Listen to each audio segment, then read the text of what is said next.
Ethan Brooks had won 32 police brutality cases without breaking a sweat. The youngest partner at Patterson and Wells knew how the game worked. Evidence disappeared, witnesses changed their stories, grieving families settled quietly. The system protected its own. Then they gave him the Wallace case. They saw what they wanted to see, a grieving black mother and sister demanding justice, represented by a 72-year-old retired attorney who should be home tending her roses. What they couldn't see was Eleanor Washington's quiet smile, the same smile that had faced down the most brutal enforcers of Jim Crow, the same unshakable calm that had brought down corrupt judges and dirty cops for 4 decades without ever raising her voice. Now, as Ethan Brooks struts into that courtroom, ready to destroy another grieving family's case, he's about to learn what hardened criminals already know. When Eleanor Washington comes out of retirement, it's not to fight a case, it's to dismantle an empire. Just before we get back to it, I'd love to know where you're watching from today. And if you're enjoying these stories, make sure you're subscribed because tomorrow's special episode is one you definitely don't want to miss. Ethan Brooks adjusted, his Italian silk tie in the courthouse bathroom mirror, practicing his signature smirk. At 32, he was the youngest partner at Patterson and Wells, and this case would cement his reputation as the firm's rising star. The morning light streaming through the window caught his perfectly styled blonde hair as he rehearsed his opening statement one final time.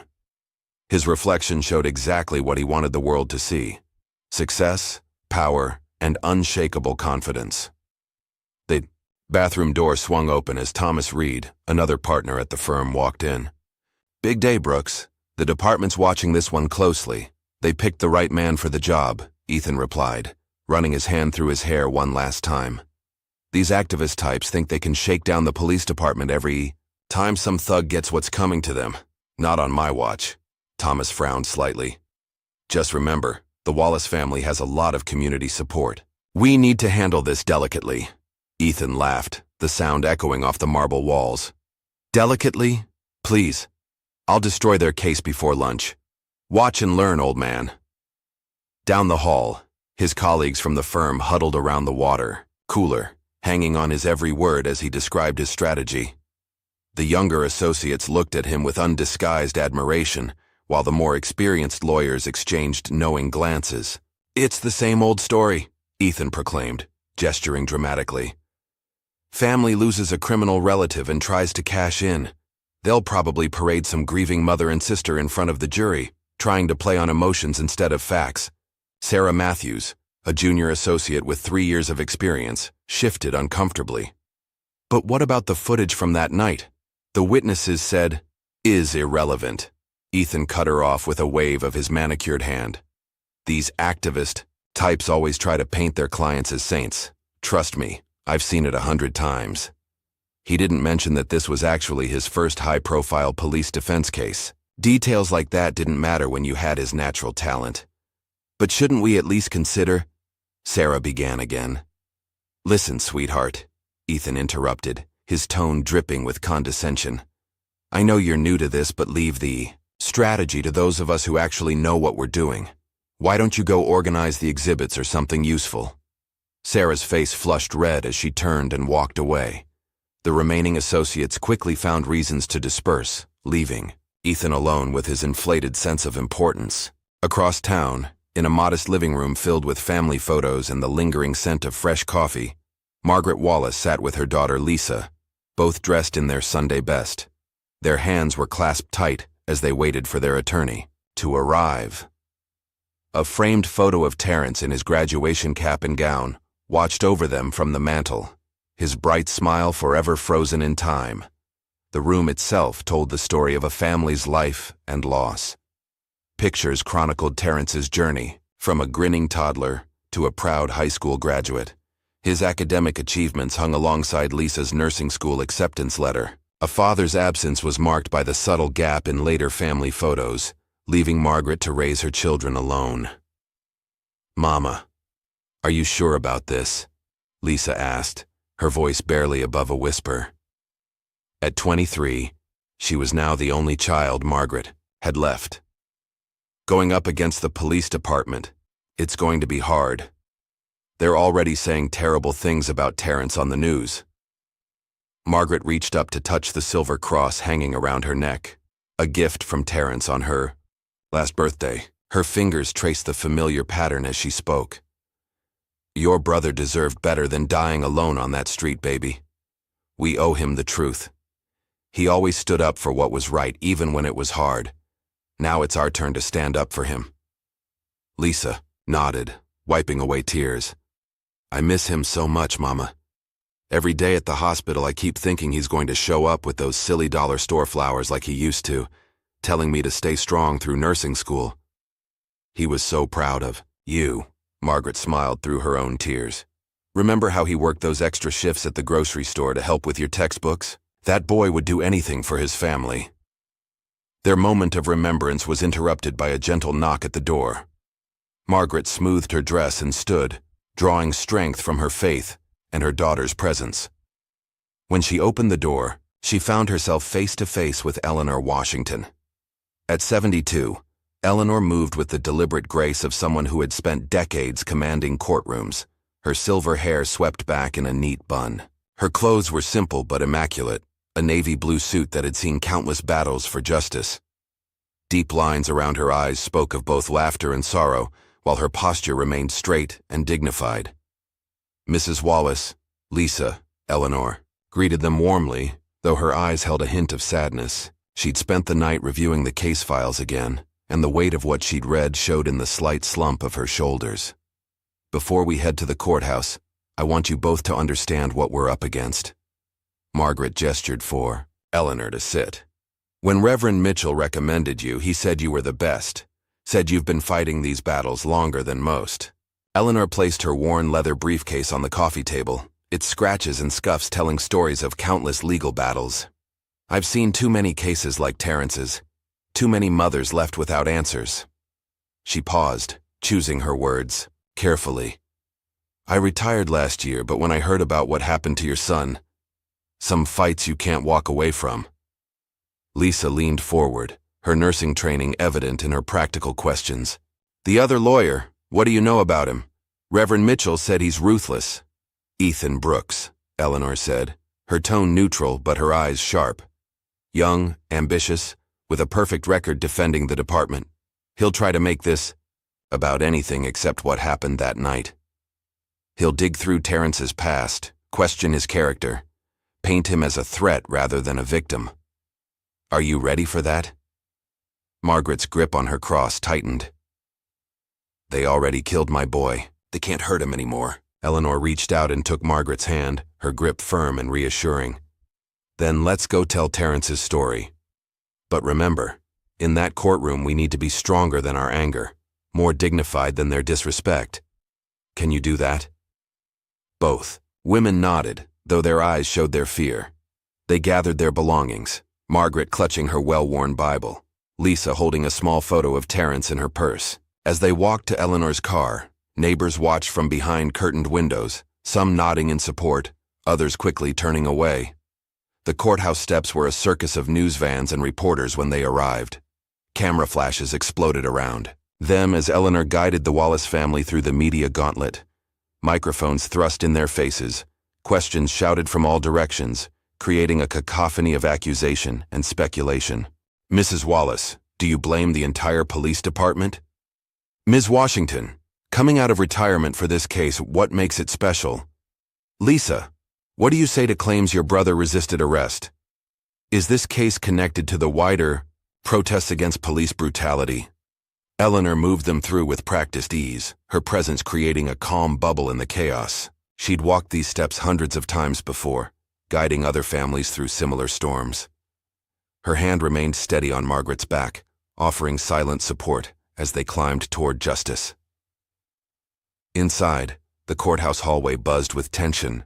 Uniformed officers lined the walls, their faces hard as they watched the Wallace family pass. Some wore black bands across their badges in support of their accused colleagues. The message was clear. They stood united against any accusation of wrongdoing. That's when they first encountered Ethan Brooks in person. He was holding court with a group of reporters, his voice carrying down the marble hallway. The officers involved are decorated veterans who risk their lives daily to keep our streets safe, This lawsuit is nothing but an opportunistic—" He broke off as he spotted Eleanor and her clients.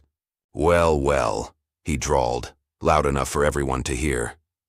"I didn't realize we were up against a retiree, though I suppose this case is perfect for someone looking to relive their glory days. Tell me, counselor, do you need help finding the courtroom? I'd hate for you to get lost and miss the part where I destroy your case." The reporter's head swiveled between them, sensing blood in the water. Eleanor met Ethan's mocking gaze with dignified silence, placing a protective hand on Lisa's shoulder as the young woman tensed beside her. "Mr. Brooks," Eleanor finally spoke, her voice carrying just far enough to reach those nearby. "I look forward to seeing your evidence. Experience has taught me that true justice speaks softly, but carries great weight." Ethan's smirk faltered for just a moment before he recovered. "Save the fortune cookie wisdom, Grandma. This isn't your neighborhood legal aid clinic." Inside the courtroom, Judge Michael Whitman watched the proceedings with sharp eyes that missed nothing. His expression remained neutral as Ethan strode to the podium for his opening statement, but those who knew him well might have noticed the slight tightening around his mouth. The gallery was packed, with journalists scribbling in notebooks and community members wearing Justice for Terrence buttons, sitting opposite rows of stern-faced police officers. The air was thick with anticipation as Ethan prepared to speak. "Your Honor, members of the jury," Ethan began, his voice ringing with rehearsed sincerity. "This case is tragic, not because of any wrongdoing by our brave officers, but because it represents a cynical attempt to exploit a criminal's death for financial gain. The evidence will show that Terrence Wallace was a known troublemaker who made a series of fatal choices that night. The officers involved followed their training and protocol to the letter. They deserve medals, not lawsuits." He paced before the jury, his movements calculated to command attention. "You'll hear a lot about community activism and social justice in this trial. But strip away the politics and propaganda and what do you have? A young man who chose to resist arrest, who fought against officers trying to maintain law and order. The tragedy here isn't just his death. It's the way his family and their counsel are trying to twist it into something it's not." Ethan continued for 20 minutes, painting a picture of heroic police officers and a dangerous suspect, his words designed to play on every prejudice and fear. When he finally sat down, his smile was triumphant. He winked at Sarah Matthews, who sat in the gallery taking notes. Eleanor rose slowly, her movements unhurried. The courtroom fell silent, not with the artificial hush of Ethan's performance, but with genuine anticipation. When she spoke, her voice was quiet, but carried to every corner of the room. Terrence Wallace was 26 years old when he died. He worked 2 jobs to help put his sister through nursing school. He taught Sunday school at his church. He had no criminal record. She let each fact land with gentle precision. The defense counsel speaks of protocol and training, but this case is about truth. Not just the truth of one night, but the truth of a system that too often fails to see the humanity in those it's meant to protect. Eleanor didn't pace or gesture dramatically. She stood still, her presence commanding, attention through dignity rather than theatrics. You will hear evidence of what really happened that night. You will hear from witnesses who saw officers escalate a routine stop into a deadly confrontation. You will see documentation of a department more concerned with protecting its image than serving its community. As Eleanor continued, Judge Whitman's gaze flickered between her and Ethan. Few in the courtroom knew that 30 years ago, Eleanor Washington had mentored a young law student named Michael Whitman, teaching him lessons about justice that went far beyond textbooks. Now he watched her work with carefully concealed pride, even as he maintained his judicial impartiality. This case isn't about attacking the police department or undermining law enforcement, Eleanor concluded. It's about holding accountable those who abuse their power and ensuring that no other mother has to bury a child because someone sworn to protect and serve chose to act as judge, jury, and executioner. The gallery remained silent for several moments after she finished, her words hanging in the air. Margaret Wallace sat straight-backed in her seat, tears streaming down her face but her dignity intact. Lisa clutched her mother's hand, their shared strength visible to all. Later, in a quiet moment before they left the courthouse, Eleanor gathered the Wallace family in a small conference room. The day's emotions showed in the slump of their shoulders and the redness around their eyes, but their resolve remained unbroken. "What comes next won't be easy," Eleanor warned them, her voice gentle but firm. "They'll try to drag Terrence's name through the mud. They'll dig through his past, twist his words, paint him as a monster. They'll question every decision he ever made, every friend he ever had. Are you prepared for that?" Margaret straightened her spine, her grief transformed into determination. "My boy is gone, Ms. Washington. All we have left is his truth. You help us tell it.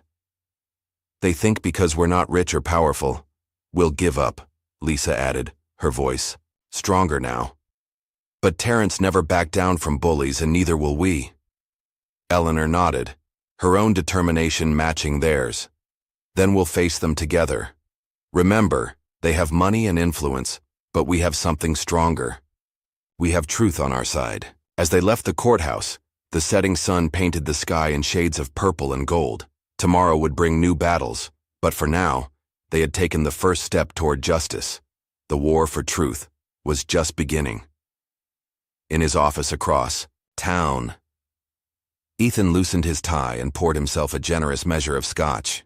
His confident smile had faded, replaced by a flicker of uncertainty he quickly drowned in alcohol. Something about Eleanor Washington's quiet strength had rattled him, though he'd never admit it. He pulled out his phone and dialed a number. "Chief, we might need to take additional measures. That old lady lawyer, she's not what we expected." He paused, listening to the response. "No, I don't care what it takes. We need to make sure certain things stay buried. This case could blow everything wide open if we're not careful." The pieces were set, the battle lines drawn. In the days to come, both sides would learn that in the fight for justice, appearances could be deceiving, and true strength often came in unexpected forms. As night fell over the city, Eleanor Washington sat in her modest home office, surrounded by case files and photographs, preparing for the battles ahead. She knew from experience that the hardest fights were often the most important ones, and this fight was just beginning. The morning after opening statements, Eleanor sat in her modest home office reviewing case files as dawn broke over the city. The previous day's confrontation with Ethan Brooks had only strengthened her resolve. A steaming cup of coffee sat untouched beside a stack of police reports as she focused on a photograph that had been bothering her since she first took the case. The image showed Officer James Miller standing over Terrence's body, his body camera clearly visible on his chest. Yet somehow, that crucial footage had vanished without a trace. Eleanor's decades of experience told her this was no simple technical malfunction. Her phone buzzed, displaying an unknown number. She answered cautiously, her instincts honed by years of handling sensitive cases. "Ms. Washington?" The voice was male, nervous. I need to talk to you about the Wallace case, but not over the phone. Can we meet?" Eleanor grabbed a pen. "Who is this?" "Someone who knows what really happened that night." "Please. I'll be at Carter Park in an hour, near the chess tables." The line went dead. After decades in law, Eleanor knew the value of anonymous sources and their risks. She called Lisa Wallace, who worked the early shift at Metro General Hospital. "If I don't call you by 9, contact Judge Whitman directly." The park was quiet. At this hour, morning joggers and dog walkers providing just enough activity to make a meeting inconspicuous. Eleanor spotted him immediately. Former Officer David Taylor, fidgeting on a bench, his police instincts making him scan his surroundings constantly. "I didn't expect a former internal affairs investigator to be so nervous," Eleanor said quietly, sitting beside him. Taylor's head snapped around. "How did you—" "I do my homework, Officer Taylor. You investigated Officer Miller 3 years ago. After a similar incident, the case mysteriously disappeared." He slumped, looking older than his 45 years. "That's why I'm here. What happened to Terrence Wallace? It's part of a pattern. Miller and his crew, they've been operating like this for years. Planting evidence, falsifying reports, making body cam footage vanish. And internal affairs did nothing?" Taylor's laugh was bitter. "We tried. God, we tried. But every time we got close, the cases would get buried. Officers would change their statements. Witnesses would recant. Evidence would go missing. Eleanor studied him carefully. Why come forward now? Because I can't sleep anymore. He pulled out a flash drive. This contains every report I filed on Miller's unit, the real reports before they were altered, including what happened the night Wallace died. This could end your career. My career ended the day I chose to look the other way. He stood abruptly. I'll testify if you need me, but be careful. They'll come after you hard for this. Eleanor watched him hurry away, the flash drive heavy in her pocket. She had no illusions about what this meant. The department would deploy every weapon in its arsenal to discredit both Taylor and his evidence. Back at her office, Eleanor began reviewing the files. Hours passed as she uncovered a web of corruption that went far beyond Terrence's case. Multiple incidents of excessive force, falsified evidence, and coordinated cover-ups painted a damning picture of systemic abuse. Her concentration was broken by a commotion outside. A group of protesters had gathered, their chants for justice echoing. Up to her window. News vans lined the street, reporters doing live stand-ups about the growing controversy. Her phone buzzed again, this time with a text from an unknown number. Drop the Taylor evidence or else. Some stories should stay buried. Eleanor took a deep breath, remembering similar threats from past cases. She speed-dialed Margaret Wallace. Mrs. Wallace, we need to meet. Things are about to get complicated.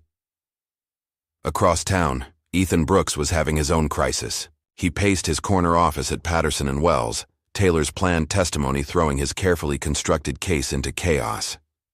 How did you let this happen? Police Chief Richard Wilson's voice boomed through the speakerphone. Taylor was supposed to be handled. With all due respect, Chief, Ethan's usual confidence wavered. You told me he'd been bought off.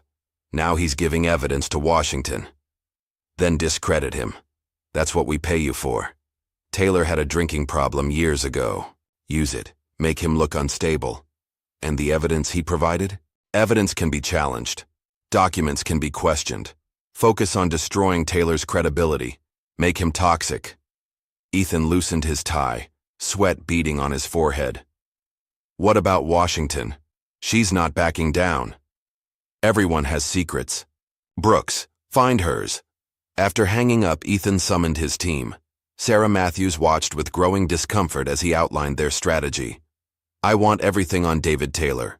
Parking tickets, divorce records, medical history, anything we can use. And I want every case Eleanor Washington has ever lost. Every mistake, every oversight, every questionable decision. That's not exactly legal, Sarah protested. Ethan slammed his hand on the desk. Neither is letting cops go to jail for doing their jobs. Now get to work or find another firm. The next morning, Eleanor arrived at the courthouse to find David Taylor waiting. His face was bruised, his suit wrinkled. They came to my house last night, he said quietly. 2 guys in masks. Said they were just delivering a message. But next time, Eleanor guided him to a private conference room. We can get you protection. No. I won't hide. Miller and his crew need to answer for what they've done. In the courtroom, Ethan was ready. As Taylor took the stand, he approached with predatory confidence. Officer Taylor, isn't it true that you were treated for alcoholism in 2019? Objection! Eleanor stood. Relevance? Goes to the witness's reliability, Your Honor. Judge Whitman frowned. I'll allow it, but tread carefully, Mr. Brooks. Isn't it true, Ethan continued, that you were passed over for promotion 3 times? That your ex-wife cited your paranoid conspiracy theories in your divorce proceedings? Taylor remained calm. Yes, I sought help for drinking. Yes, I was passed over after I started investigating Officer Miller, and my ex-wife worked for the department's PR team, but none of that changes the evidence. Evidence you conveniently discovered years after the fact. Documents that can't be authenticated. Documents that were deliberately buried, Taylor countered. Just like the body cam footage from the night Terrence Wallace died. A murmur ran through the courtroom. Eleanor noticed Judge Whitman lean forward slightly. Your Honor, Eleanor rose. We'd like to present Exhibit C, an internal memo directing Officer Miller to resolve technical issues with his body camera before uploading footage from the night in question. Ethan scrambled. Objection. This document wasn't in discovery.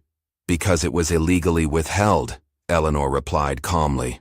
Along with dozens of other documents Mr. Taylor preserved. Judge Whitman's gaze was stern. Mr. Brooks, was this memo deliberately withheld? Your Honor, the department has strict protocols for handling sensitive internal communications. That's not an answer, Counselor.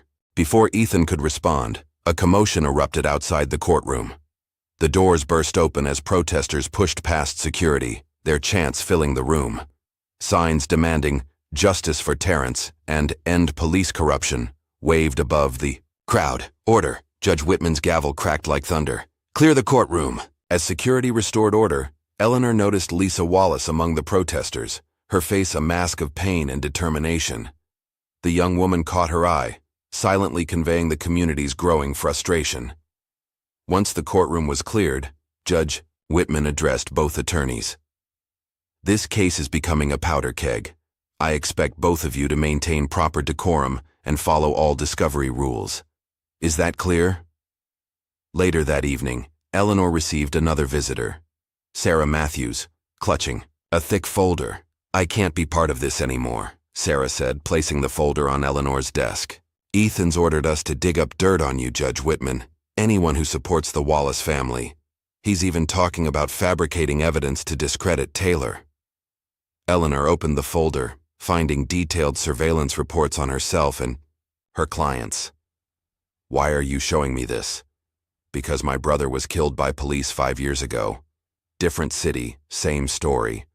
No one stood up for him then. I became a lawyer to fight this kind of injustice, not help cover it up. You understand what this could cost you? Sarah straightened. Some things matter more than a career. That night, Eleanor worked late again, the pieces of corruption forming a clearer pattern. Her phone buzzed with another threatening text, but she barely noticed. The truth was finally emerging, and no amount of intimidation would stop it. In his apartment, Ethan paced frantically, phone to his ear. Chief, we have a problem. Matthews jumped ship, and she took documents with her. Handle it, Brooks, whatever it takes.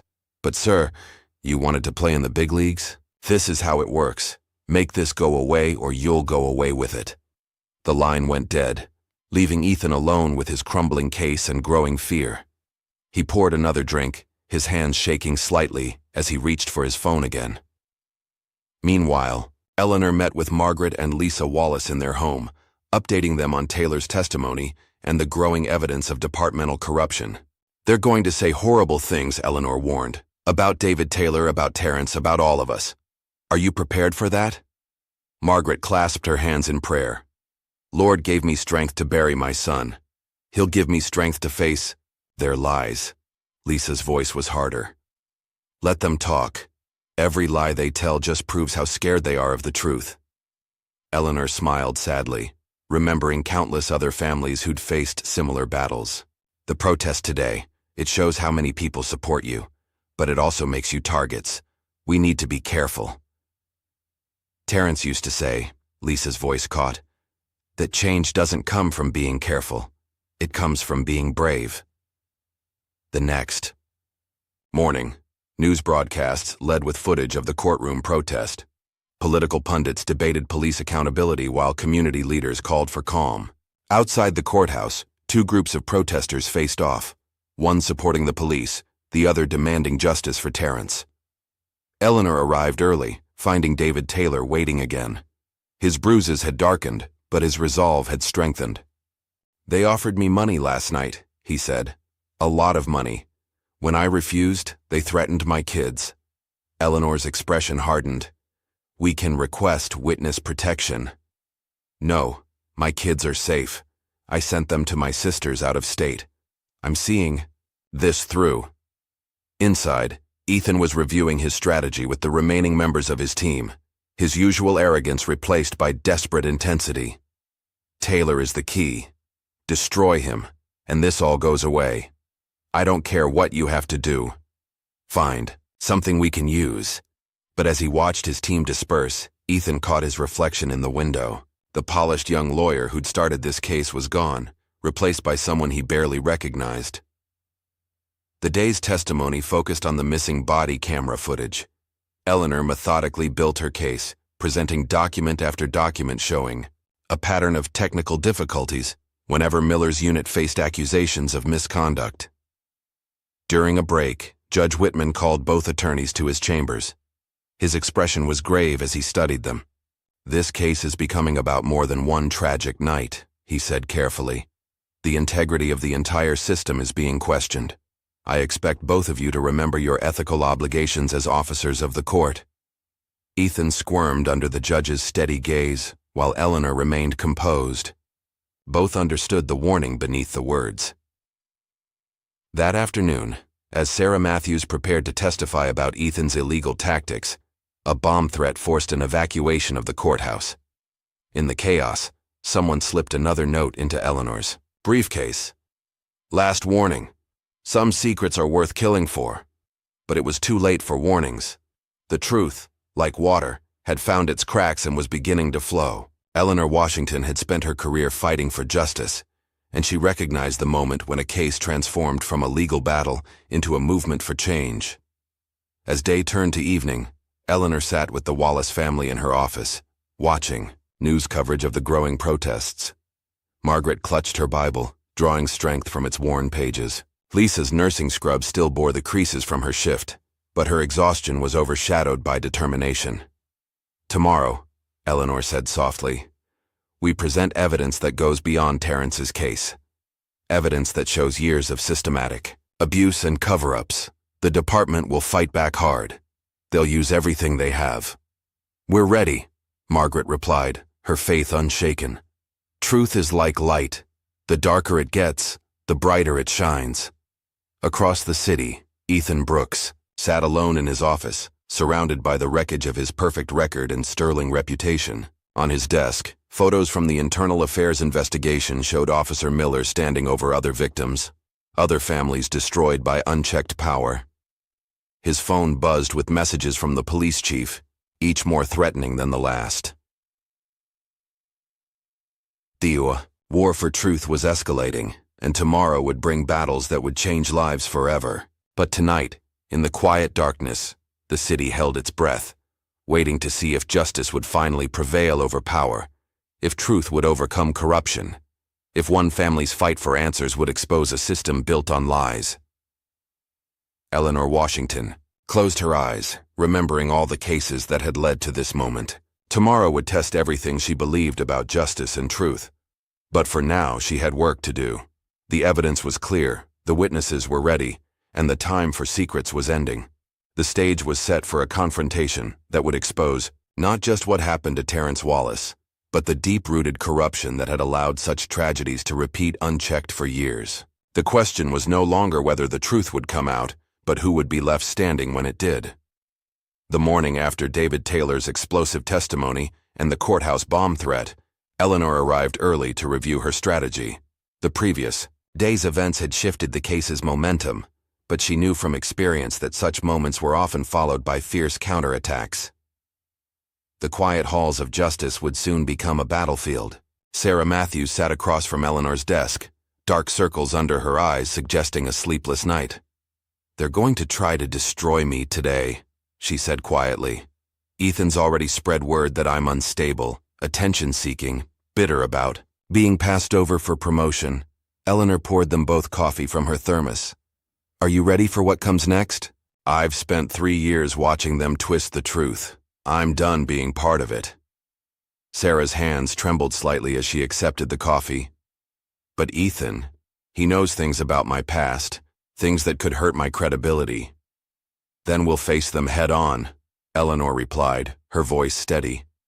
"The truth doesn't fear examination, Sarah. Remember that." Their conversation was interrupted by a commotion in the hallway. Officers Miller and Thompson, the two primary defendants in the Wallace case, were arriving for their testimony.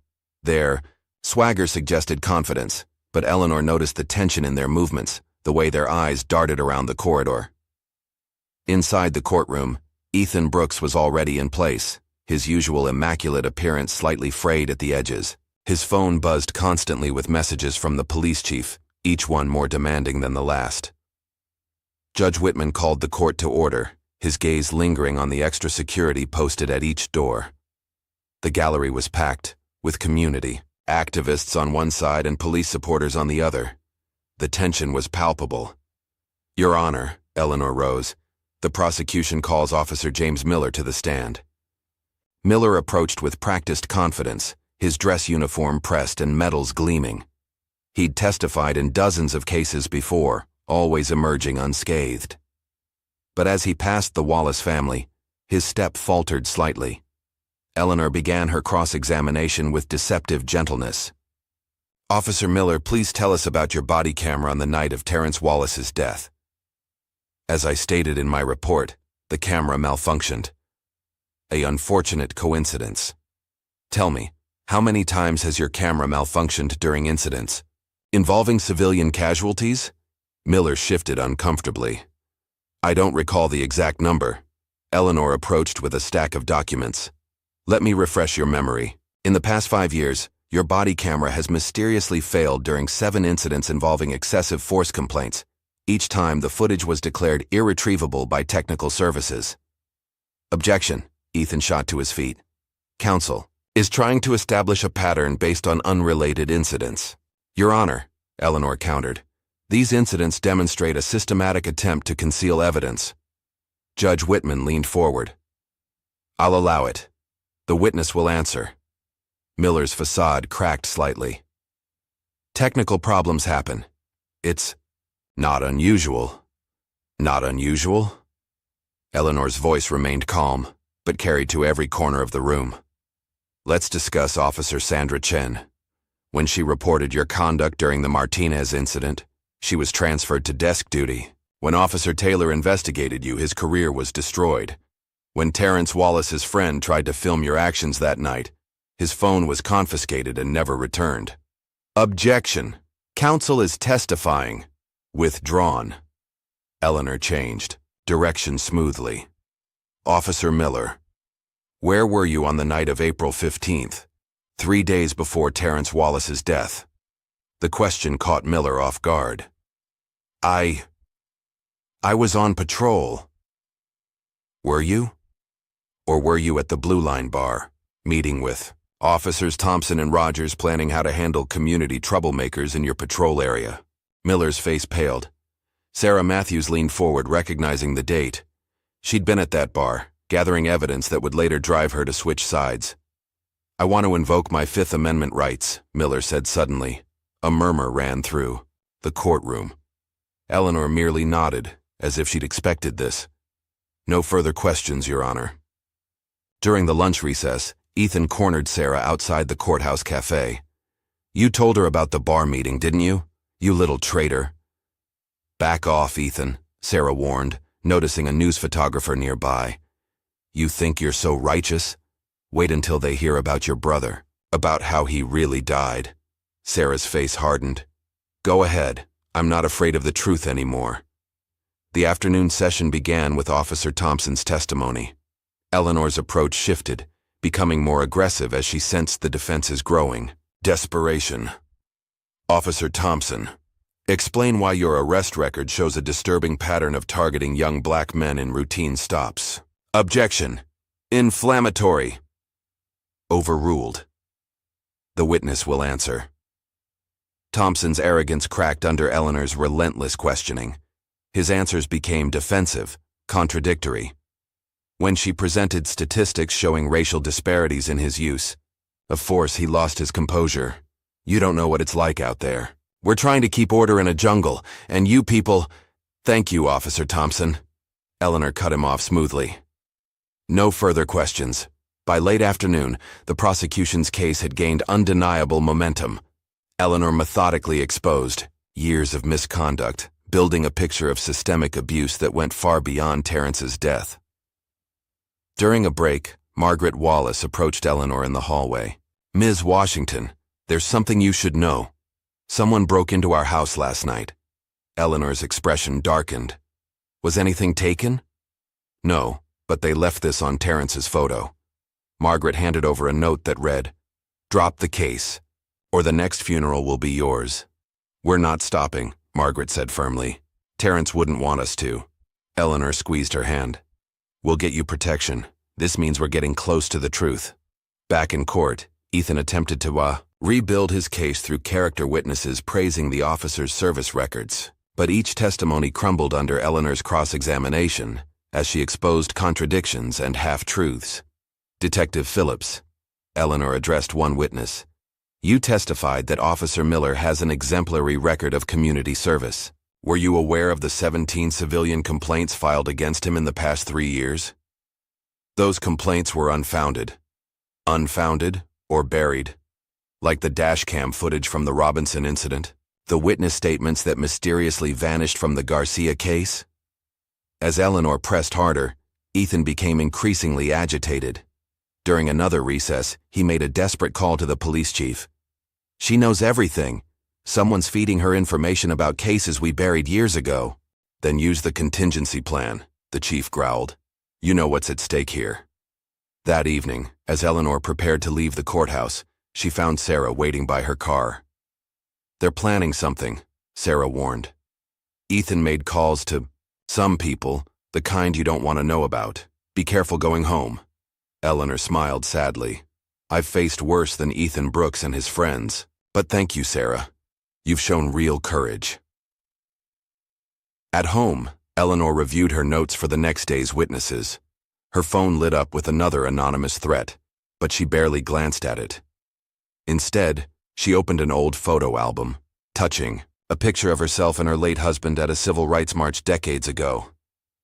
"Still fighting the same battles, James," she whispered. "But we're getting closer." A knock at her door interrupted her thoughts. Through the peephole, she saw 2 men in dark clothes. Their hands were concealed in their jackets. Eleanor calmly called Judge Whitman. "Michael, remember that favor you owe me? I need it now." Within minutes, unmarked police cars surrounded her house. The would-be intruders fled, but their message was clear. The stakes were escalating. The next morning, Eleanor arrived in court to find the gallery even more crowded. Word of the previous day's revelations had spread, drawing national media attention. Civil rights leaders sat alongside community members, while rows of uniformed officers filled the opposition side. As she prepared to call her next witness, Ethan approached the bench with a desperate motion. "Your Honor, we've discovered evidence that Mrs. Washington has a conflict of interest in this case. Her husband's death in 1992 involved officers from the same precinct." Eleanor didn't flinch. "My husband was killed by racist officers who were later convicted of civil rights violations. If Mr. Brooks thinks this makes me biased against police corruption, he's correct." Judge Whitman's voice was sharp. "Motion denied, Mr. Brooks, and I caution you about making personal attacks on counsel." Eleanor's next witness was a forensics expert who analyzed the pattern of injuries on Terrence's body. Their testimony systematically dismantled the officer's claim of self-defense, showing that Terrence had been struck repeatedly while already subdued. During cross-examination, Ethan's questions became increasingly hostile, revealing his desperation. "Isn't it true that you were fired from your previous position?" "I resigned," the expert corrected, "after refusing to alter evidence in a police shooting case." The morning's testimony was interrupted by news that David Taylor had been attacked outside his home. Though injured, he insisted on taking the stand. "They think they can scare us into silence," he told Eleanor, holding an ice pack to his swollen face. "But they don't understand. We're not afraid anymore. The truth is stronger than their threats." As Taylor testified about years of covered-up misconduct, Eleanor noticed Ethan receiving texts that made him increasingly agitated. During a break, she overheard him arguing with someone on the phone.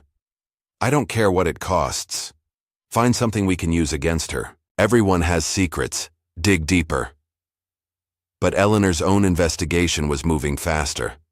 That afternoon, she presented evidence linking the department's top brass to a pattern of civil rights violations spanning decades. The documents showed that complaints against officers like Miller were routinely buried, while officers who spoke up faced retaliation. "Your Honor," Eleanor addressed the court, "this case isn't just about Terrence Wallace anymore. It's about a system that protects abusers and punishes those who try to stop them.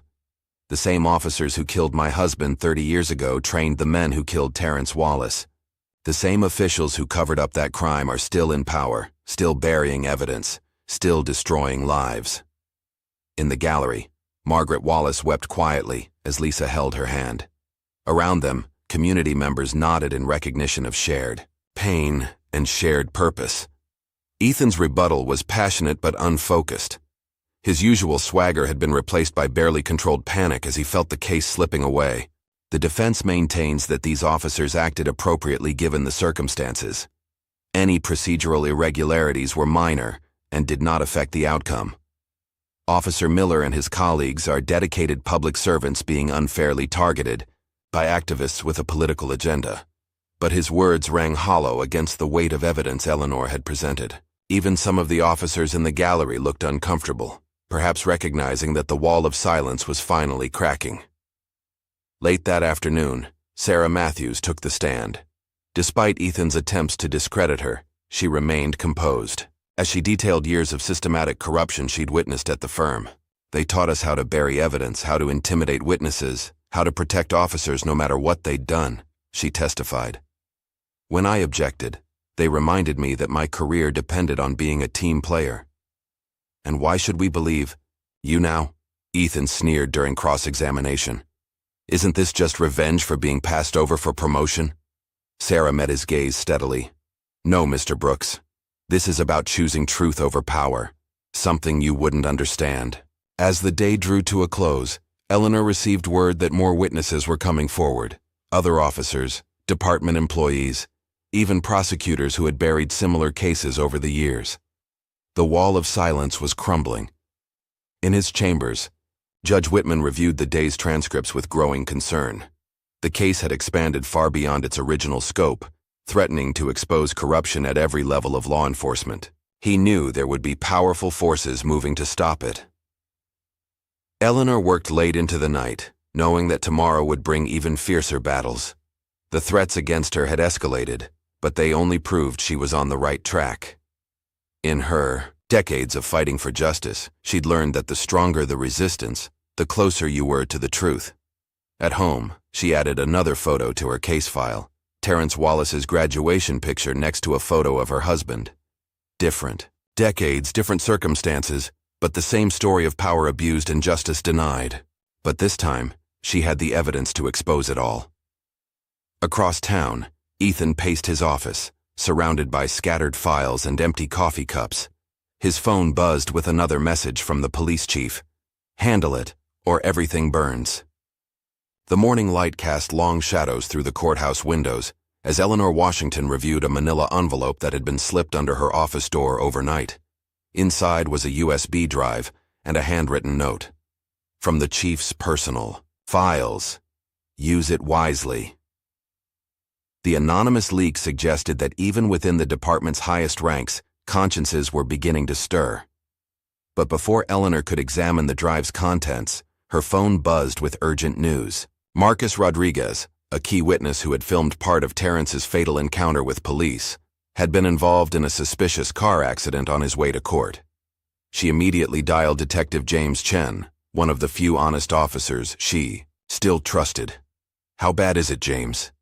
He's alive, but in intensive care. Eleanor. His brake lines were cut. Eleanor's grip tightened on the phone. Was he able to say anything? Just one word before they took him into surgery. Footage. Whatever. They really didn't want him showing it. The implications were clear. Someone had accessed the witness list and taken desperate measures to silence testimony. Eleanor immediately called Margaret Wallace to warn her family about increased security measures. In his lavish downtown office, Ethan Brooks was already aware of Rodriguez's accident. The police chief's latest message glowed on his phone screen. Problem handled. Make sure it stays buried. Ethan stared at his reflection in the window, barely recognizing the man he'd become. His perfectly tailored suit couldn't hide the dark circles under his eyes or the slight tremor in his hands as he reached for his morning scotch. Sarah Matthews knocked on his door, her expression grim. They're saying Rodriguez's accident wasn't random. Careful, Sarah, Ethan warned. Some questions are better left unasked. Like the questions about what really happened to the original dashcam footage. She held his gaze. I know you have. A copy, Ethan. I saw you hide it in your personal safe the day after Terrence died. Before Ethan could respond, his phone buzzed with news that would change everything. Eleanor Washington had just submitted a motion to introduce newly discovered evidence. Internal communications suggesting the police chief himself had ordered the destruction of evidence in multiple cases involving Officer Miller's unit. The morning's court session began with Eleanor addressing Judge Whitman about the attack on Rodriguez. The gallery was packed, the tension palpable as she detailed the suspicious circumstances. Your Honor, this pattern of witness intimidation cannot be ignored. Mr. Rodriguez is the third witness to face retaliation for agreeing to testify. Ethan rose to object. Your Honor, while the accident is unfortunate, my colleague is making unfounded accusations. Unfounded?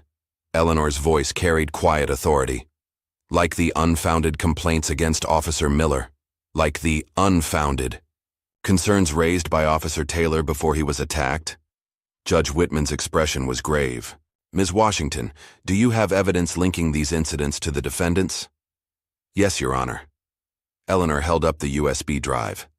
This drive contains emails and text messages demonstrating a coordinated effort to silence witnesses and suppress evidence. I moved to enter these documents into evidence immediately. Ethan's objection was immediate and desperate. Your Honor, we haven't had time to authenticate these alleged documents. Then I suggest you do so during the lunch recess, Judge Whitman replied firmly. These allegations are too serious to dismiss without examination. As Eleanor began presenting the new evidence, the story it told was damning. Years of systematic corruption unfolded through emails, text messages, and internal memos. The documents revealed a department culture that prioritized protecting its own over serving justice. Margaret and Lisa Wallace sat in the gallery, their faces showing a mix of vindication and horror as the true scope of the corruption emerged. Around them, community members who had lost loved ones to police violence nodded in grim recognition of patterns they'd long suspected, but couldn't prove. During the lunch recess, Eleanor met privately with the Wallace family in a secure conference room.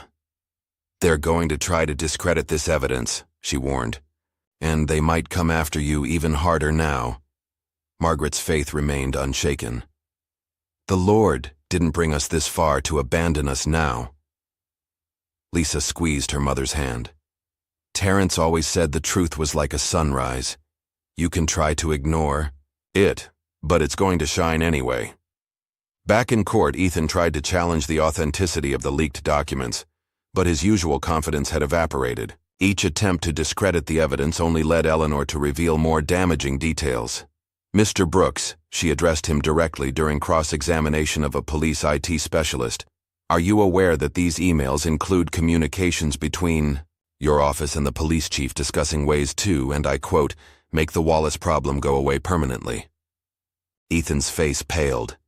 The gallery erupted in murmurs as Eleanor pressed on.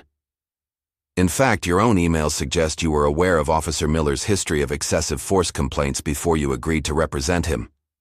Isn't that true? I wish to invoke my Fifth Amendment rights, Ethan stammered, shocking the courtroom into silence. Judge Whitman's gavel cracked like thunder.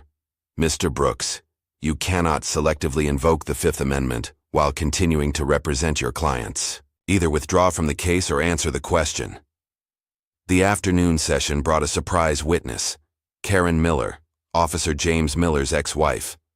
Her hands shook as she took the stand, but her voice was steady as she described years of witnessing her former husband's racist comments and brutal attitudes toward minorities in his patrol area. He used to brag about it, she testified, about teaching young black men their place, about making evidence disappear when things got too rough. When I threatened to report him, he said no one would believe me over a decorated officer. Ethan's cross-examination was aggressive but ineffective.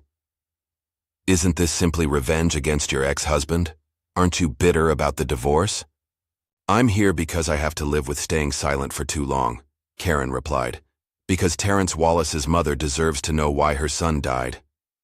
As Karen stepped down, Eleanor noticed several police officers in the gallery shifting uncomfortably. The wall of silence was cracking, and everyone could feel it. The day's final witness was Dr. Angela Thompson, a police psychologist who had evaluated Officer Miller's unit multiple times. Her testimony revealed a pattern of escalating aggression and racial bias that had been flagged in numerous reports that were subsequently buried by department leadership.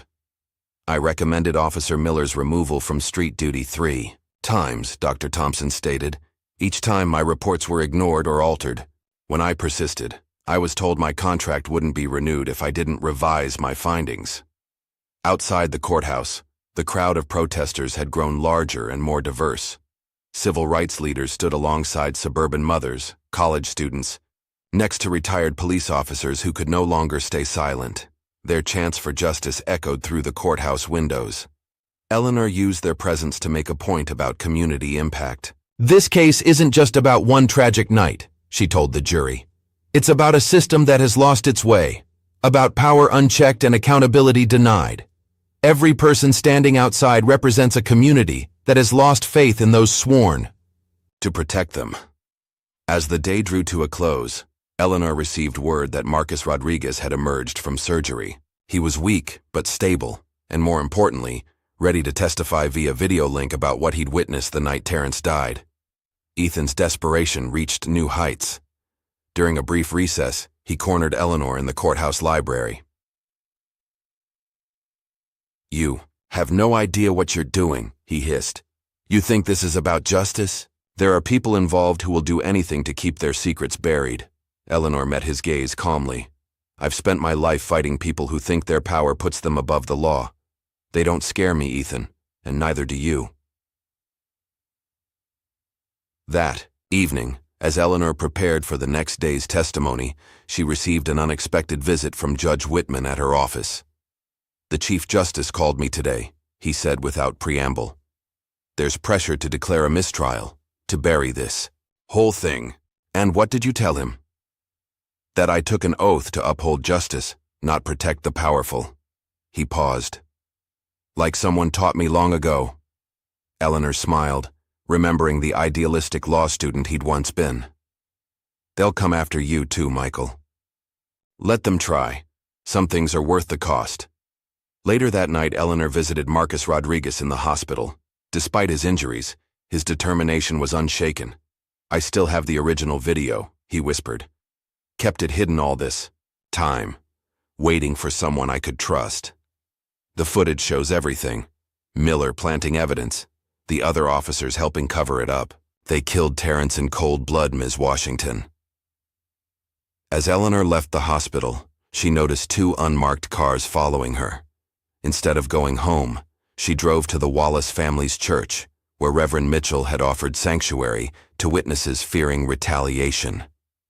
Inside, she found Sarah Matthews meeting with other department whistleblowers who had decided to come forward. Their stories formed a pattern of abuse and cover-up stretching back years. "Each person who speaks up gives others courage," Sarah observed. "It's like dominoes falling." Eleanor nodded, thinking of all the cases she'd fought over the decades. Change happens when good people refuse to be silent. Terrence's death could be the catalyst that finally breaks the cycle. Across town, Ethan Brooks sat in his darkened office, watching news coverage of the day's testimony. His phone hadn't stopped buzzing with threatening messages from the police chief and others higher up the chain of command. Finally, he made a decision. Opening his personal safe, he removed a file containing the original dashcam footage from the night Terrence died. His hands trembled as he dialed Eleanor's number. "I need to meet," he said when she answered. "There's something you should see, but not here. They're watching me." Eleanor agreed to a meeting at midnight in the church basement. Before heading there, she called both Judge Whitman and Detective Chen, ensuring backup would be nearby if needed. As she drove through the quiet city streets toward the church, Eleanor reflected on how this case had become about so much more than one young man's death. It was about breaking a cycle of abuse and silence that had destroyed countless lives. It was about giving voice to those who had been silenced for too long. The church loomed ahead, its windows dark except for a single light in the basement. Eleanor parked carefully, noting the unmarked police car parked discreetly across the street, Detective Chen keeping watch as promised. Before stepping out of her car, she said a quiet prayer. Not for safety or success, but for the strength to see this through to the end, whatever the cost. The truth about Terrence Wallace's death was finally coming to light, and with it, the chance to change a broken system. The night air was cool as she walked toward the church, carrying the weight of decades of injustice and the hope of long-delayed change. Tomorrow would bring new battles, but tonight might bring the evidence that would break the case wide open. The midnight meeting at the church had changed everything. Ethan Brooks' handover of the original dashcam footage set in motion a chain of events that would expose the full depth of corruption within the department. As dawn broke over the courthouse, Eleanor Washington prepared to present evidence that would shatter the wall of silence once and for all. Sarah Matthews arrived early, carrying a thick folder of emails she'd secretly archived during her time at Ethan's firm. These prove he knew about the cover-up from the beginning, she explained. Every email between Ethan and the police chief, documenting their conspiracy to bury evidence. Eleanor studied the emails carefully. They were so confident in their power, they didn't even try to hide their tracks. "Pride comes before the fall," Sarah quoted softly. Inside the courtroom, tension crackled as Eleanor rose to address Judge Whitman. "Your Honor, the prosecution has obtained new evidence that directly implicates Mr. Brooks in the conspiracy to obstruct justice." Ethan's face drained of color as Eleanor presented the emails.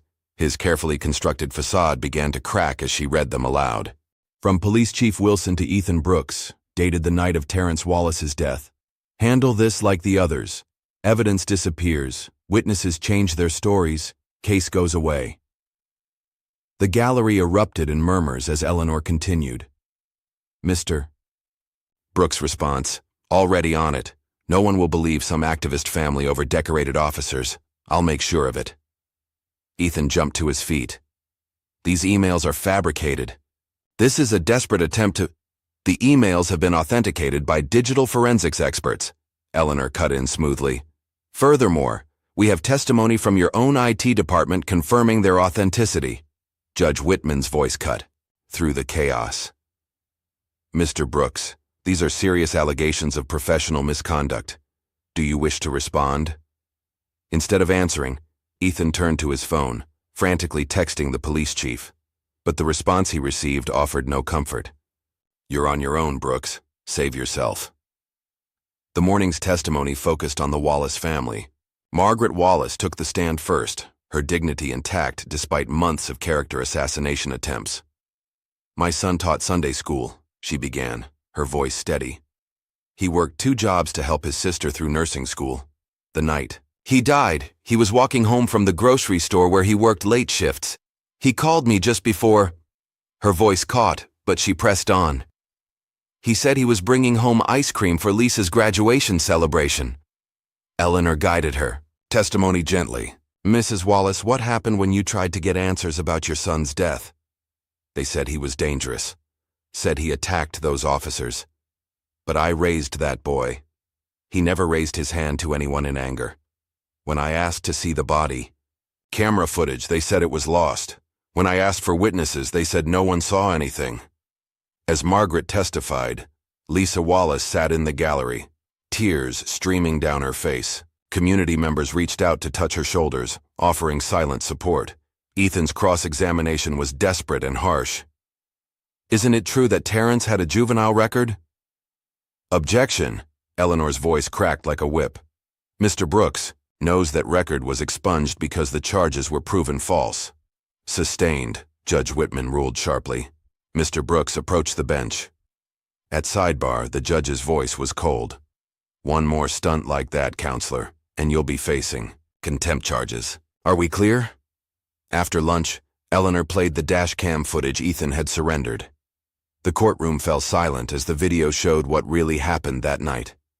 Officer Miller could be clearly seen planting evidence near Terrence's body, while other officers created a perimeter to block public view. "The prosecution calls Ethan Brooks to the stand," Eleanor announced. Ethan looked like a trapped animal as he took the oath. His usual swagger was gone, replaced by barely concealed panic. "Mr. Brooks, how long have you been helping the department cover up police misconduct?" "I deny these allegations completely. I've always conducted myself ethically. Let me refresh your memory." Eleanor held up another document. "This is a memo from your firm to the police department, dated 3 years ago. It outlines strategies for, quote, managing problematic evidence and witnesses in officer-involved incidents. Your signature is at the bottom." Ethan's composure finally shattered. "You don't understand. Do you know what they do to lawyers who don't play ball? What they do to their families? So you admit to participating in the cover-up. They gave me no choice. The department runs this city. They make or break careers. He stopped abruptly, realizing what he'd admitted. The gallery erupted in chaos. Judge Whitman's gavel cracked repeatedly as he called for order. In the EQ confusion, Eleanor noticed several senior officers quietly leaving the courtroom. During the afternoon recess, news broke that Police Chief Wilson had resigned, citing personal reasons. Within hours, Internal Affairs launched investigations into dozens of officers connected to the Wallace case. But the day's most powerful moment came when Lisa Wallace took the stand. She described her last conversation with Terrence, his dreams for the future, his pride in her becoming a nurse. "The last thing he said to me was, 'Keep helping people, little sis. That's what matters.'" Her voice broke. "The next time I saw him was in the morgue." Ethan didn't even attempt to cross-examine her. He sat at the defense table, staring blankly ahead as his career and reputation crumbled around him. By day's end, the police officers' union had withdrawn its support from the defendants. Officer Miller and his colleagues sat isolated, abandoned by the system they'd served. Eleanor received word that the state attorney general was launching a broader investigation into department practices. The wall of silence hadn't just cracked, it had shattered completely. In his chambers, Judge Whitman signed orders for emergency injunctions against witness intimidation and evidence tampering. Years of systematic corruption were finally being dragged into the light. That evening, as Eleanor prepared to leave the courthouse, she found Sarah Matthews waiting by her car. "They're saying Ethan tried to flee the country," Sarah said quietly. "Federal agents stopped him at the airport." Eleanor nodded, unsurprised. When people like that finally face consequences, they run. They're not used to being held accountable. The night air was cool as they walked to their cars, both aware that their lives had changed forever. The truth about Terrence Wallace's death had exposed not just individual corruption, but a system built on lies and intimidation. In the Wallace home, Margaret and Lisa sat surrounded by community members who'd supported them throughout the trial. Reverend Mitchell led them in prayer, not just for justice, but for healing. Across the city, honest police officers began coming forward with their own stories of corruption they'd witnessed. The blue wall of silence was crumbling, making way for a new generation of law enforcement committed to true justice. Eleanor drove home under a sky full of stars, thinking of all the families who might finally see justice because one mother refused to be silenced, one sister kept fighting, and one young man's death became a catalyst for change. The truth had finally emerged.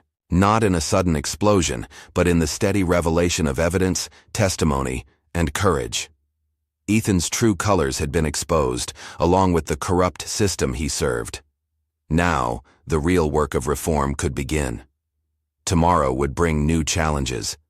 But tonight, justice had prevailed. Terrence Wallace's death would not be in vain. His story had broken the chains of silence that had bound the city for too long. As Eleanor reviewed her notes for the next day's proceedings, she thought of Margaret Wallace's words. "All we have left is his truth." That truth had proven stronger than corruption, more powerful than intimidation, more lasting than lies. The case wasn't over, but its impact was already rippling through the justice system. Ethan's downfall was just the beginning of a larger transformation, as truth finally triumphed over power. The morning after Ethan's attempted flight and arrest, Eleanor Washington arrived at the courthouse to find Detective James Chen waiting, with troubling news. Despite the previous day's revelations, powerful forces were mobilizing to contain the damage. "They're calling in favors at every level," Chen reported, his voice low. "Federal judges, state officials, Even members of Congress. Someone really doesn't want this case to expose any more secrets. Eleanor sipped her coffee, watching early morning light filter through the courthouse windows. They're scared, James. When people with power get scared, they get desperate. It's more than that. Chen glanced around before continuing. The department's internal servers were wiped clean last night. Years of records just gone. They're destroying everything they can't control. Inside her office, Eleanor found another anonymous note. Back off now. Next time we won't miss.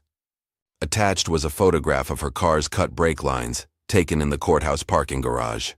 Before she could process this latest threat, Sarah Matthews burst in, her face pale. Eleanor, our key witness, he's gone. Marcus Rodriguez? He's under protection at the hospital. No, not Rodriguez. Michael Carter, the former officer who was going to testify about the department's secret quota system.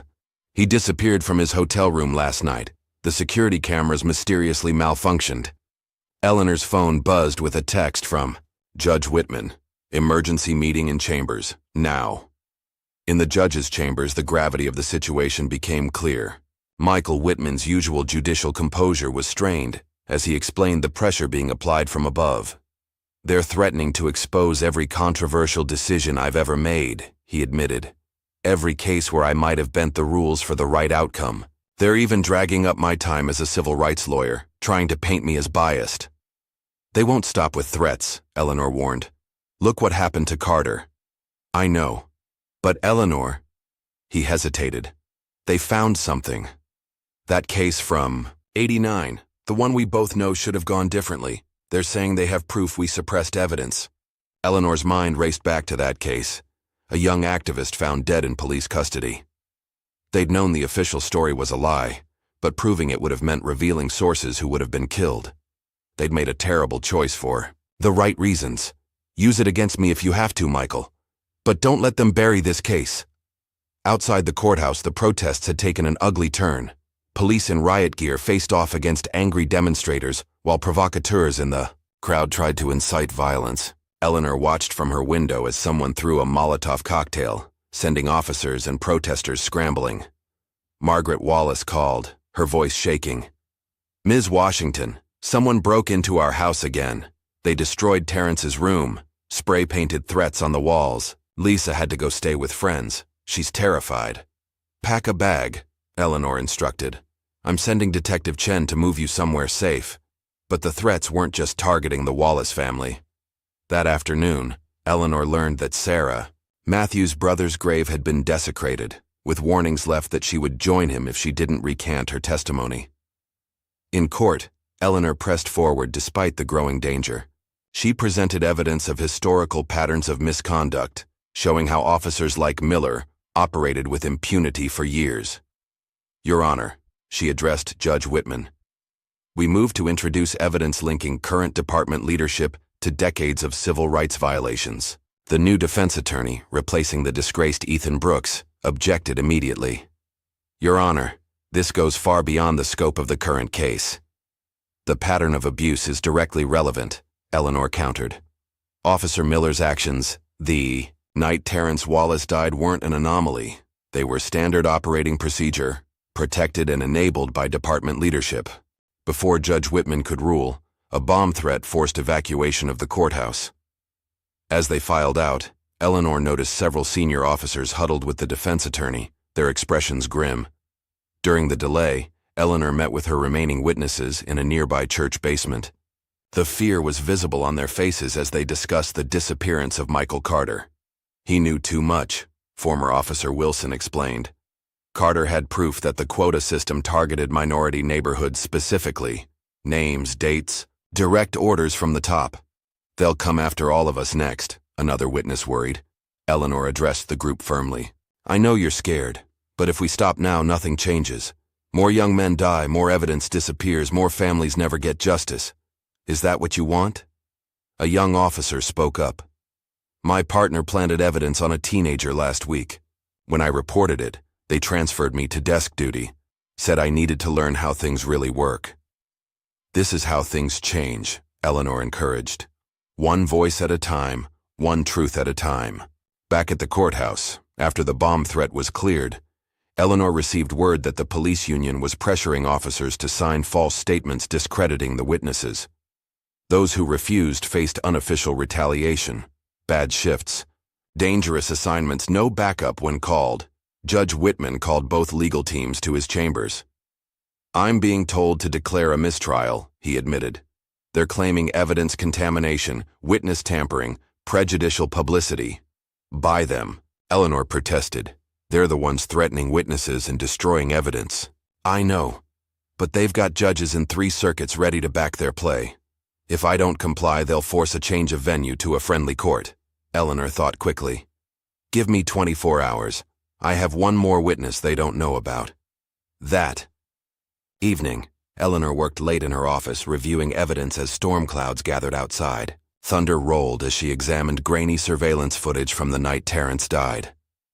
A knock at her door revealed Lisa Wallace, soaking wet from the rain. "I remembered something," she said urgently. "The night Terrence died, he called me, right before his last call to Mama. He said he saw officers meeting behind the grocery store exchanging something. He was going to record it on his phone." That's why they killed him, Eleanor realized. He witnessed a drug deal. Officers selling confiscated evidence. "His phone was never found," Lisa continued. "But Terrence always backed up everything to his cloud account. I finally remembered the password." Eleanor immediately called Detective Chen to arrange secure access to Terrence's cloud storage. But as they worked to download the files, the power went out across 3 city blocks. "They're watching us," Chen said grimly. "Someone tipped them off." Through the darkness came the sound of breaking glass. Chen drew his weapon as footsteps approached Eleanor's office. "Get her out of here," he ordered Lisa. "There's a secure exit through the basement." As Eleanor and Lisa hurried down the dark stairwell, voices echoed above them. Chen's shouts were followed by gunfire, then silence. They emerged into the rain, to find Eleanor's car with slashed tires. Lisa led the way to her own vehicle, parked 2 blocks away. "Where are we going?" she asked as they drove through the stormy night. "To see your mother," Eleanor decided. "It's time to tell her everything." At a safe house outside the city, Margaret Wallace listened as Eleanor and Lisa explained what Terrence had discovered. Her grief transformed into steel-hard resolve. "My boy died trying to expose their crimes," she said. "We owe it to him to finish what he started." Eleanor's phone lit up with news. Detective Chen was alive but wounded. The attackers had taken Eleanor's laptop and files, but hadn't found the backup drives hidden in her office walls. As the night wore on, more allies emerged. Honest officers formed a protective detail around the safe house. Community leaders organized peaceful vigils at the courthouse. Journalists began publishing details of the department's intimidation tactics. But the opposition wasn't finished. Eleanor received word that federal prosecutors were being pressured to investigate her for alleged witness tampering. Judge Whitman faced an ethics inquiry. Sarah Matthews was followed by unmarked cars. The next morning, Eleanor walked into court. Despite the threats carrying the evidence downloaded from Terrence's cloud account, the gallery was packed with supporters and opponents alike. "Your Honor," she began, "we have new evidence proving that Terrence Wallace was murdered not just for being in the wrong place at the wrong time, but because he witnessed criminal activity by Officer Miller and others." The defense team erupted in objections, but fell silent as Eleanor played a video from Terrence's phone. The grainy footage clearly showed officers exchanging packages behind the grocery store. "This is what Terrence Wallace saw the night he died," Eleanor told the hushed courtroom. "This is why a dedicated young man had to die, because he witnessed the corruption at the heart of this department." During the lunch recess, Eleanor received multiple calls from high-ranking officials offering deals. Drop the conspiracy charges, limit the case to Officer Miller alone, and the pressure would disappear. "They're running scared," Sarah observed as they reviewed the offers. "Good," Eleanor replied. "Scared people make mistakes." That afternoon, one of those mistakes proved crucial. Under cross-examination, a senior officer cracked, admitting that department leadership had ordered the destruction of evidence in multiple cases. "We were told it was for the greater good," he testified.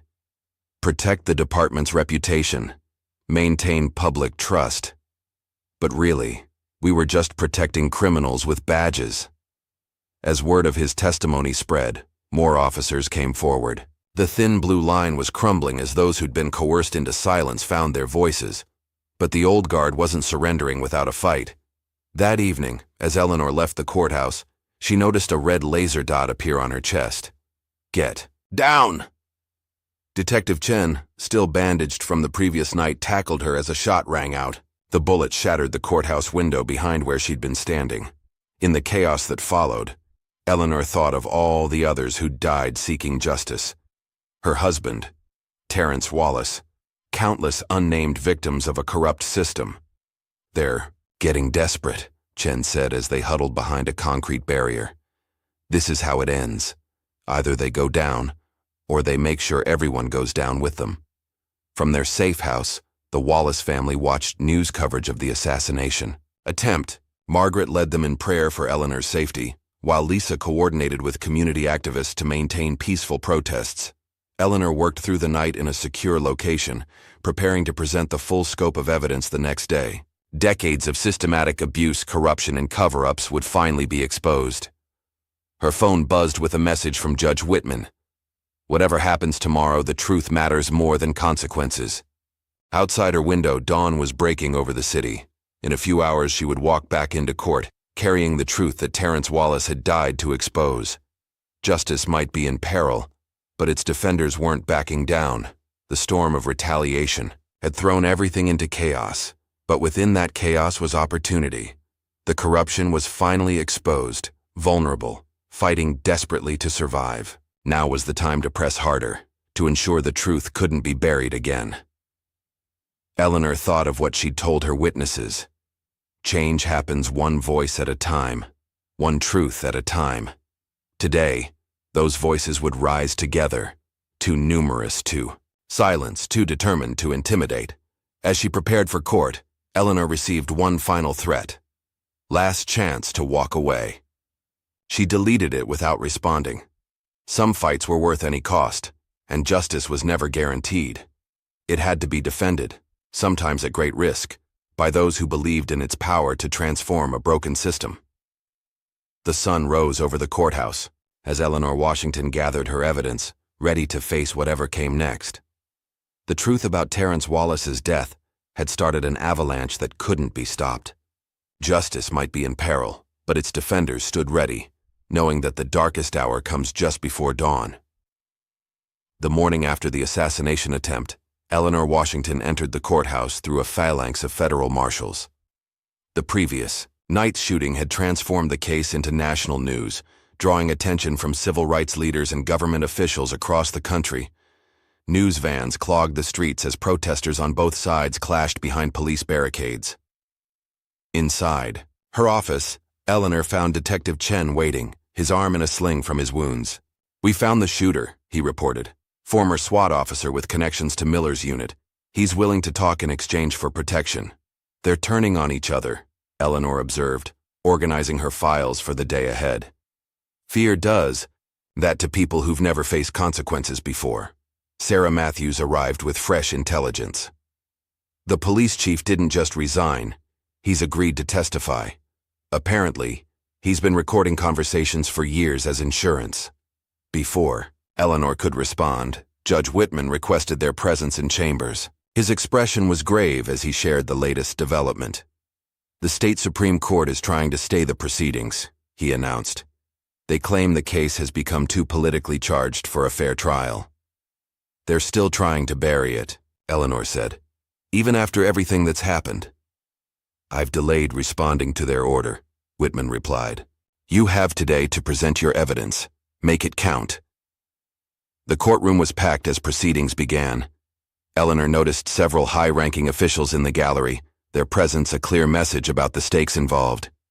"Your Honor, Eleanor," addressed the court, "the prosecution calls former police chief Richard Wilson." A murmur ran through the crowd as Wilson took the stand. The man who had once commanded the city's entire police force looked diminished, his arrogance replaced by resignation. "Chief Wilson," Eleanor began, Please tell the court about the department's quota system for arrests in minority neighborhoods. Objection. The defense attorney jumped up. This goes beyond the scope of the current case. Your Honor, Eleanor countered. This testimony directly relates to the culture of corruption that led to Terrence Wallace's death. Judge Whitman leaned forward. I'll allow it. The witness will answer. Wilson cleared his throat. The quota system was implemented 10 years ago. Officers were expected to maintain certain numbers of arrests and citations in designated areas, mostly minority neighborhoods. And if officers failed to meet these quotas, they'd be passed over for promotion, assigned worse shifts, marked as troublemakers. The pressure to produce numbers led to creative policing. Creative policing? Eleanor pressed. Like planting evidence, falsifying reports, targeting innocent civilians like Terrence Wallace? Wilson's composure cracked. You don't understand. We were under pressure from City Hall, from business leaders. They wanted certain neighborhoods cleaned up for development. Officer Miller and his unit. They got results. Results that included murder. We never intended. Wilson stopped, then seemed to make a decision. Yes, sometimes suspects would resist or witness something they shouldn't. Accidents would happen. The gallery erupted in angry shouts. Judge Whitman's gavel crashed repeatedly as he called for order. Eleanor produced a recording device. Chief Wilson, you mentioned making recordings. Do you recognize this device? Yes. It was my insurance policy. Please tell the court what's on this recording from the night Terrence Wallace died. Wilson's hands shook as Eleanor played the audio. Officer Miller's voice filled the courtroom. Kid saw the whole exchange. He's got video. Orders? Then Wilson's own voice. Handle it. No loose ends. The silence that followed was deafening. Eleanor let it stretch, letting the implications sink in. Chief Wilson, did you order the death of Terrence Wallace? Not directly. We had a system, certain phrases, certain understandings. No, loose ends meant make the problem disappear. During the morning recess, Eleanor met with the Wallace family in a secure conference room. Margaret sat straight-backed, her faith unshaken, even as tears rolled down her cheeks. They killed my boy. Over quotas, she whispered. Over development deals? Lisa gripped her mother's hand. They killed him because he was brave enough to expose their crimes. The afternoon session brought Officer Miller himself to the stand. Unlike Wilson, he remained defiant, his contempt visible as Eleanor approached for cross-examination. Officer Miller, let's discuss your activities behind the grocery store the night Terrence Wallace died. I was conducting legitimate police business. Legitimate business like selling confiscated drugs? Like organizing shakedowns of local businesses? Miller's jaw clenched. I don't have to listen to these accusations from some what, Officer Miller? Eleanor's voice was steel. Some old black woman who doesn't know her place? That's what you said when you first saw me in court, isn't it? Objection. The defense attorney leapt up. Withdrawn, Eleanor said smoothly. Officer Miller, let's review the video Terrence Wallace recorded that night. As the footage played, showing Miller and other officers exchanging packages and money, the defendant's arrogance crumbled. That's not... You can't prove. We have the full video now, Officer Miller, from Terrence's cloud account. We can see exactly what happened when you spotted him recording. Shall I play that part? Miller exploded. These animals need to learn. You come into our territory, try to tell us how to do our jobs, film us like we're criminals. Yes, I handled it. Someone had to maintain order. The courtroom erupted in chaos. Judge Whitman's gavel cracked like gunfire as Miller continued, his racist tirade. Order, Whitman thundered. Officer Miller, control yourself or be held in contempt. But Miller was beyond control. You want to know what happened? I'll tell you what happened. That boy thought he could expose us, ruin everything we'd built. So yes, I stopped him, and I'd do it again. Eleanor waited for silence to return before speaking. No further questions, Your Honor. During the afternoon break, Sarah Matthews rushed in with breaking news. They found Michael Carter. He's alive. The department had him hidden in a safe. House, trying to pressure him to change his testimony. Is he willing to testify now? Yes.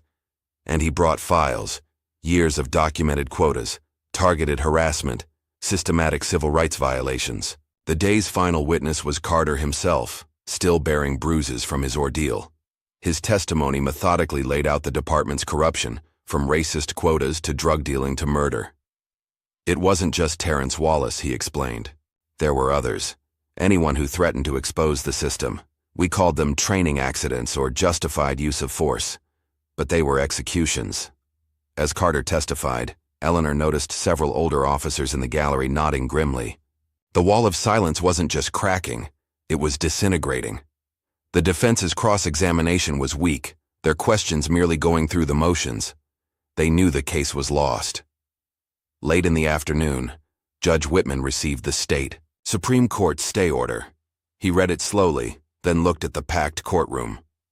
This court has heard evidence of corruption and criminal conduct at the highest levels of law enforcement, he declared. No stay order will prevent justice from being served. This trial will continue. Outside the courthouse, the crowd of supporters had grown enormous. Civil rights leaders led prayers for justice. Community members shared stories of police harassment and abuse. Even some uniformed officers joined the vigil, tired of serving a corrupt system. Eleanor worked late into the night, preparing for the next day's closing arguments.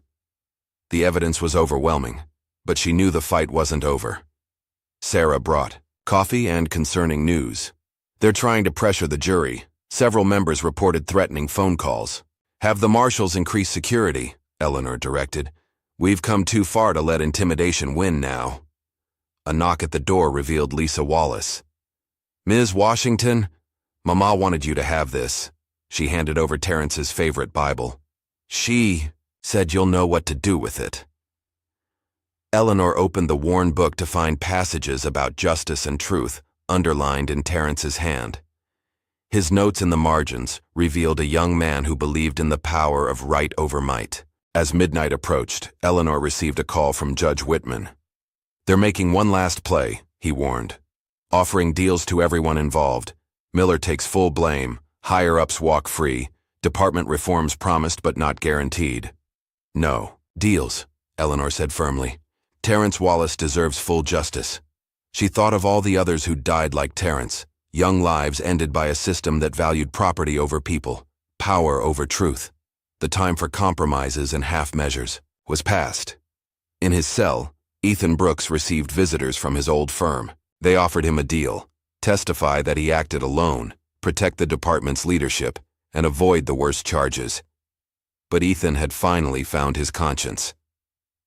No more lies, he told them. I'm telling the full truth tomorrow. Dawn broke over a city transformed. The courthouse steps were covered with flowers and photos, memorials to all the victims of police violence. Community members held a prayer vigil as Eleanor arrived. Inside, the tension was palpable as she prepared to deliver her closing argument. The gallery was packed, with overflow crowds watching on monitors throughout the building. Margaret and Lisa Wallace sat in the front row, their dignity unshaken despite months of threats and intimidation. Behind them, rows of supporters waited to hear justice demanded for Terrence and all the others who died unredeemed. As Eleanor rose to address the jury, she carried the weight of decades of injustice, but she also carried hope. Hope that truth could still triumph over power, that courage could still defeat corruption, that one family's fight for justice could transform an entire system. The time had come for the final showdown between truth and power, between justice and corruption, between those who believed in the law's highest ideals and those who had twisted it to serve their own ends. Eleanor Washington stood ready, knowing that her next words could help reshape the relationship between police and community for generations to come. The truth about Terrence Wallace's death had started an avalanche of revelations. Now it was time to ensure that avalanche buried the corrupt system once and for all. Behind her, the morning sun streamed through the courthouse windows, casting long shadows across the floor. But Eleanor focused on the light, knowing that even the darkest corruption couldn't withstand the illuminating power of truth. The courtroom fell silent, waiting for her words. In that moment of perfect stillness, Eleanor felt the presence of all those who had fought this battle before: her husband, Terrence Wallace, countless unnamed victims of systemic injustice. The time for truth had come. The final showdown was about to begin. The jury took 3 days to reach their verdict. As Eleanor Washington sat in the courtroom awaiting their return, she reflected on the journey that had brought them here. The streets outside had gone quiet, the whole city seeming to hold its breath in anticipation. Margaret and Lisa Wallace sat in their usual place, hands clasped in prayer. Around them, the gallery was packed with community members who had supported them throughout the trial. Even the media had fallen silent. Cameras trained on the jury box as the 12 men and women filed in. "Has the jury reached a verdict?" Judge Whitman asked, his voice steady despite the weight of the moment. The forewoman stood. "We have, Your Honor." Time seemed to slow as she read the verdicts. In the matter of the death of Terrence Wallace, we find Officer James Miller guilty of first-degree murder. A collective gasp went through the courtroom. Margaret Wallace's quiet, "Thank you, Lord," carried in the silence. We find Officers Thompson and Rogers guilty of conspiracy and accessory to murder. The forewoman continued through the list of charges: evidence tampering, civil rights violations, corruption, drug trafficking, guilty on all counts. By the time she finished, several of the defendants had slumped in their seats, their arrogance finally broken. Judge Whitman addressed the court. "This case has exposed not just individual crimes, but a systemic failure of justice. The sentencing hearing will be scheduled for next month. Until then, all defendants will be held without bail." As the convicted officers were led away, Eleanor noticed something she'd never seen before. Miller's hands were shaking. The man who had acted with such impunity, who had taken Terrence Wallace's life without hesitation, finally faced the consequences of his actions. Outside the courthouse, the scene was extraordinary. Thousands had gathered to await the verdict. When the news emerged, the crowd erupted not in anger but in celebration and prayer. Community leaders called for healing while demanding continued reforms. Eleanor found Sarah Matthews in the crowd. "What happens now?" the younger lawyer asked.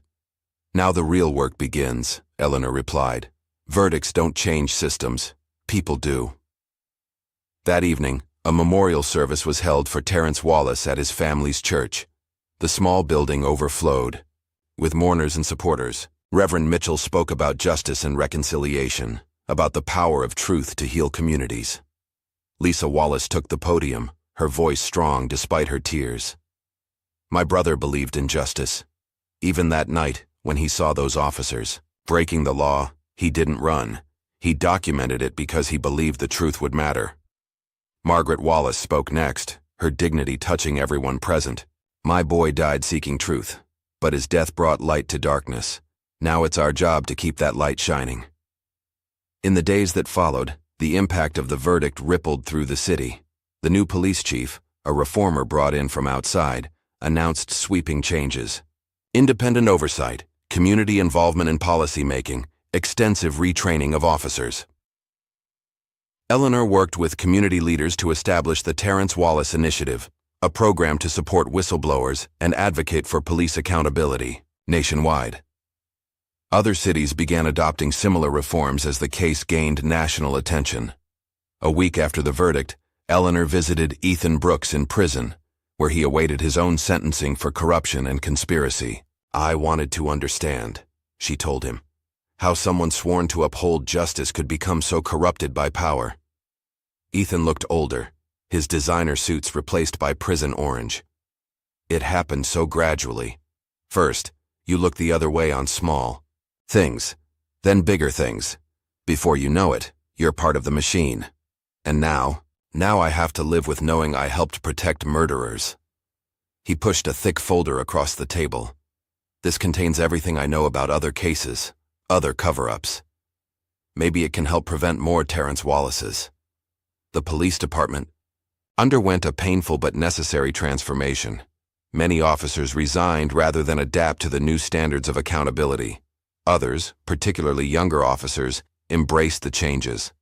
Detective Chen, recovered from his wounds, became a leader in implementing reforms. We lost our way, he told a class of new recruits. We forgot that our power comes from the community's trust, not from force. Sarah Matthews established a civil rights division at her new practice, dedicated to police accountability cases. Eleanor served as a mentor, sharing decades of experience fighting systemic injustice. The former police chief, facing his own charges, cooperated fully with investigators. His testimony led to dozens of additional arrests and the reopening of hundreds of suspicious cases. 1 month after the verdict, Judge Whitman presided over the sentencing hearing. The courtroom was again packed as he addressed the defendants. "The crimes proven in this trial go beyond the tragic death of Terrence Wallace," he declared. "They represent a fundamental betrayal of public trust, a corruption of the very institutions meant to protect our communities." His sentences were appropriately severe. Officer Miller received life without parole. His colleagues faced decades in prison. The message was clear. The era of impunity was over. Margaret Wallace spoke at the sentencing, her words touching even the most hardened hearts present. "I forgive you," she told her son's killers. "Not for you, but for me. Hate destroys the vessel that carries it, but I will never forget, and I will never stop fighting for change." The Terrence Wallace Initiative quickly gained national prominence. Eleanor traveled the country, sharing lessons from the case and helping other communities establish meaningful oversight of law enforcement. Lisa Wallace finished nursing school, inspired by her brother's memory to heal and serve. She specialized in trauma care, working with victims of violence and their families. 6 months after the verdict, Eleanor visited Terrence's grave with the Wallace family. The simple headstone had been replaced by a memorial bearing his favorite Bible verse about justice rolling down like waters. "He would be proud," Margaret said softly, "not just of the verdict, but of how his story is helping others." Eleanor nodded, thinking of all the families still fighting similar battles. His death exposed truth that too many wanted buried. Now, we have to make sure that truth leads to lasting change. The city itself was transforming. Community policing programs flourished. Civilian oversight boards gained real power. Officers who had once viewed minority neighborhoods as enemy territory began building genuine relationships with residents. 1 year after the verdict, Eleanor attended a graduation ceremony at the police academy. The new class was the most diverse in the department's history, and their training had included extensive lessons on civil rights and community relations. The class speaker, a young black officer, addressed his fellow graduates. "We wear this badge to serve, not to rule. The power we're given is a sacred trust, not a weapon. Terrence Wallace's death showed us what happens when we forget that." Ethan Brooks, serving his sentence, wrote a memoir exposing the inner workings of police corruption. All proceeds went to a fund for victims' families. His public defender noted that he seemed genuinely remorseful, finally understanding the true meaning of justice. The Wallace family home became an unofficial headquarters for community organizing. Margaret's quiet strength and forgiveness inspired others to channel grief into positive action. Lisa's medical career flourished as she helped heal both physical and emotional wounds in the community. 2 years after the verdict, Eleanor Washington finally retired, for real this time. At her retirement celebration, Judge Whitman spoke about her legacy. "Some fight for justice because it's their job," he said. "Eleanor fights for justice because it's who she is. She taught me, and so many others, that true justice requires more than knowing the law. It requires the courage to stand for what's right, no matter the cost." Sarah Matthews took over Eleanor's cases, carrying forward her mentor's dedication to systemic change. The next generation of civil rights lawyers studied the Wallace case, learning how one family's search for truth could transform an entire system. The police department's transformation became a model for other cities. Officer Miller's unit, once notorious for abuse, was disbanded. The spaces they once terrorized saw new community centers, youth programs, and economic development. 3 years after the verdict, Lisa Wallace graduated medical school.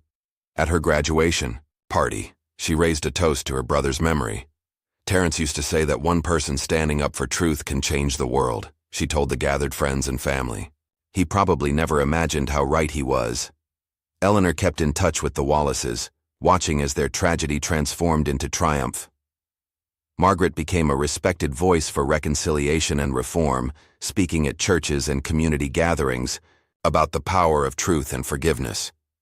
The case's impact continued to spread.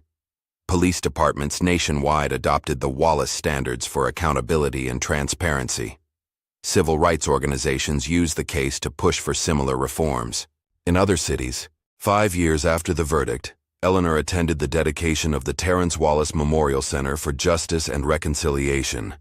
The former police headquarters had been transformed into a space for community programs, legal aid, and education about civil rights.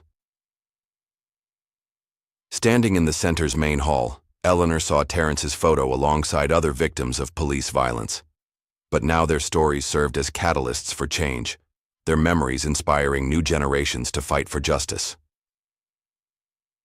Margaret Wallace cut the ribbon at the ceremony, her quiet dignity touching all present. "My son's death opened eyes and hearts," she said. "Now it's up to us to keep them open, to make sure no other mother loses a child to corruption and hate." In the end, justice prevailed not just in the courtroom, but in the transformation of a city and its people. Terrence Wallace's memory lived on not only in grief, but in the continuing work of building a more just and equitable society. What would you do if you saw injustice hiding behind a badge? Would you have the courage to stand, even if you stood alone? If this story moved you, please hit like and subscribe for more tales of justice, redemption, and the quiet heroes who change the world one case at a time. Remember, sometimes the most powerful changes start with a single voice willing to speak truth to power.